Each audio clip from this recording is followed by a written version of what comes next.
नमस्कार दोस्तों, स्वागत है आप सभी का हमारे YouTube channel Eklavya online classes में। तो आज से हमने एकलव्य प्लेटफॉर्म को ऑनलाइन पर लेकर आए हैं, जहां आपको हर एक कंपटीशन एग्जाम की ऑनलाइन क्लासेज मिलती रहेंगी। लेकिन उससे पहले आप सभी से निवेदन रहेगा, अगर आप चैनल पर नए हैं तो चैनल को सब्सक्राइब कर लें और वीडियो पसंद आए तो वीडियो को लाइक करें। जैसा कि आप सभी जानते हैं, मैं हूं विनय और आज हम पढ़ना स्टार्ट करेंगे जनरल साइंस। जनरल साइंस आपके हर एक एग्जाम में एक महत्वपूर्ण योगदान रखती है और वहां से प्रश्न आपके एग्जाम में पूछ लिए जाते हैं। तो आज हम शुरुआत करते हैं जनरल साइंस के एक आसान से वीडियो में, जहां हम इंट्रोडक्शन पढ़ेंगे और फिजिक्स का एक बहुत ही आसान टॉपिक डिस्कस करेंगे। तो चलिए शुरू करते हैं।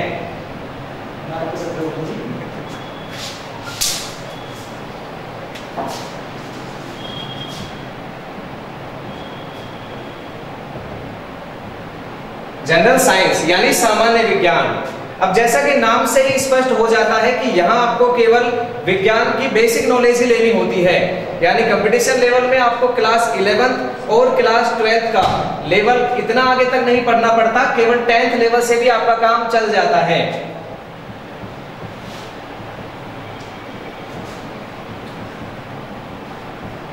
सामान्य विज्ञान, विज्ञान का वास्तव में अर्थ क्या होता है? आप सभी शुरुआत से ही पढ़ते आ रहे हैं। विज्ञान को शाब्दिक अर्थ साइंटिया से लिया जाता है, साइंटिया। और इस साइंटिया का तात्पर्य होता है जानना, किसी भी वस्तु के बारे में जानना, यानी टू नो। इसका मतलब आप कह सकते हैं कि विज्ञान का तात्पर्य हुआ किसी भी वस्तु के बारे में जानना, यही आपका विज्ञान कहलाता है। लेकिन चूंकि अब विज्ञान को हमने कई शाखाओं में विभाजित कर दिया है, विज्ञान हमारी कई शाखाओं में विभाजित की जा चुकी है, जिनमें से मुख्य शाखाएं भौतिक विज्ञान, रसायन विज्ञान और जीव विज्ञान ही हैं। तो आज हम इन शाखाओं की बेसिक नॉलेज इस चैनल के माध्यम से ले रहे हैं। सबसे पहले आती है आपकी भौतिक विज्ञान, जिसको अंग्रेजी में आप कहते हैं फिजिक्स। उसके पश्चात विज्ञान का दूसरा जो भाग है वो है आपका रसायन विज्ञान, यानी केमिस्ट्री। और तीसरा और अंतिम भाग नहीं कह सकते, क्योंकि विज्ञान की इसके आगे भी बहुत सारी शाखाएं हैं, लेकिन चूंकि जनरल साइंस में हम केवल 3 शाखाओं पर ही अध्ययन करते हैं, और यह है आपकी जीव विज्ञान, यानी कि बायोलॉजी। बिल्कुल सही। तो इतना आपको समझ में आया कि सामान्य विज्ञान की मुख्यतः 3 शाखाओं के बारे में हम अध्ययन करेंगे, भौतिक विज्ञान, रसायन विज्ञान और जीव विज्ञान। और इन्हीं शाखाओं में से आपके बहुत सारे प्रश्न पूछ लिए जाते हैं। सबसे पहले हम ये पता लगाते हैं कि आखिर किसी पदार्थ के लिए इन शाखाओं का महत्व क्या है। एक उदाहरण लेता हूं, शायद उससे आप इसे आसानी से समझ जाएंगे। ये तुम्हारे सामने है एक रबर। क्या है भाई? रबर। इरेजर है जिससे आप पेंसिल का लिखा हुआ मिटाते हैं। साधारण सा रबर है, लेकिन ये रबर आपको पूरी साइंस की नॉलेज दे सकता है, यानी शाखाओं को समझा सकता है। कैसे? देखिए, जैसे ही आपके सामने जो रबर दिया जाता है, उस रबर को देखते ही आप उसकी भौतिक अवस्थाओं के बारे में बता सकते हैं। जैसे आपको अगर ये रबर दिया जाए तो आप बता देंगे कि इसका आकार कितना बड़ा है, इसका रंग कैसा है, क्या ये प्रत्यास्थ है, यानी इसको दबाया जा सकता है या नहीं दबाया जा सकता। इसके अलावा भी आप इसके कोई भी गुण शायद ही बता पाएं, आकार, रंग, प्रत्यास्थ और आयतन, ये आप बता सकते हैं। लेकिन आपसे अगर ऐसा पूछ लिया जाए कि भाई बताइए रबर किस पदार्थ का बना होता है, तो आपका फिजिक्स खत्म हो जाएगा। क्या खत्म हो जाएगा? बिल्कुल सही, फिजिक्स खत्म हो जाएगा। यानी ये जो चीजें आपने बताई, किसी पदार्थ को देखते ही उसके बारे में सबसे पहले जो आपको पता चलता है, जो ज्ञान का आपको पता चलता है, वो वास्तव में क्या है? वो है तुम्हारी फिजिक्स, यानी भौतिक विज्ञान। तो मैं कह सकता हूं कि फिजिक्स में आप पढ़ते हैं भौतिक ज्ञान, भौतिक राशियों का ज्ञान भी आप कह सकते हैं।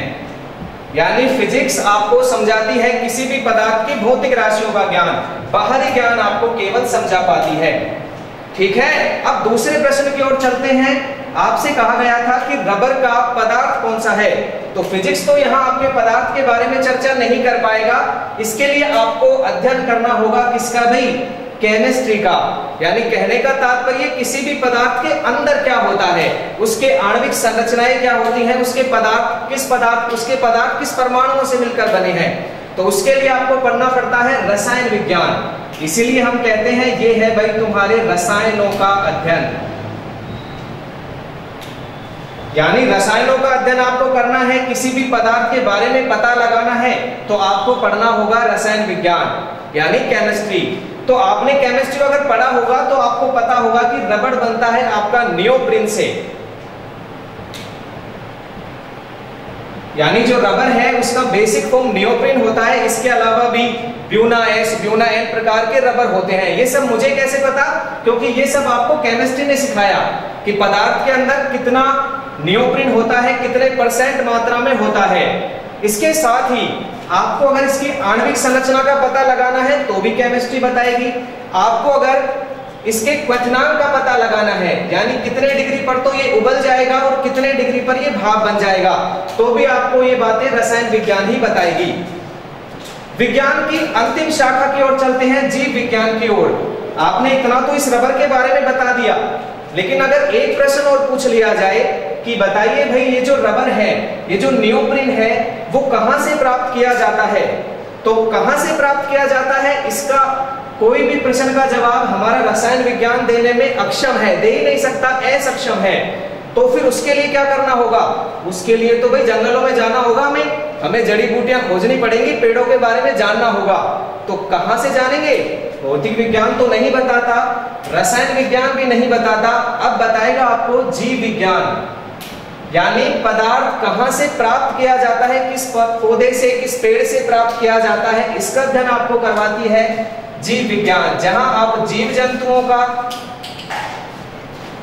और पेड़ पौधों का अध्ययन करते हैं। तो तब जाके आपको पता चलेगा कि ये जो लेटेक्स है उसकी छाल से प्राप्त किया जाता है रबर।